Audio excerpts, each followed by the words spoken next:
நம்ம உடலுக்கு அதிகமாக புரோட்டீன் கிடைக்கிற தோசை அடை தோசை. எப்படி பண்ணுறதுன்னு பார்க்கலாமா? 1 கப் அரிசிக்கு அரை கப்பில் எல்லா பருப்பும் எடுத்து வச்சுக்கோங்க. அரிசி, பாசிப்பயிறு, துவரம்பருப்பு, உளுந்தம்பருப்பு, பாசிப்பருப்பு, கடலைப்பருப்பு, சீரகம், பெருங்காயம், வரமிளகாய் இதெல்லாம் அரைக்கும் போது போட்டுக்கணும். பருப்பெல்லாம் நல்லா மூழ்கிற அளவுக்கு தண்ணி ஊற்றி 2 to 3 hours மூடி வச்சு ஊற வைக்கணும். அதுக்கப்புறம் ஆட்டிடலாம்.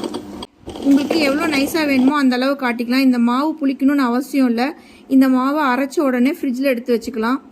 இது கூடவே நான் அரைக்கும் போது வரமிளகா, சீரகம், பெருங்காயம் இதெல்லாம் போட்டிருப்பேன். இதெல்லாம் நீங்களும் போட்டுக்கோங்க.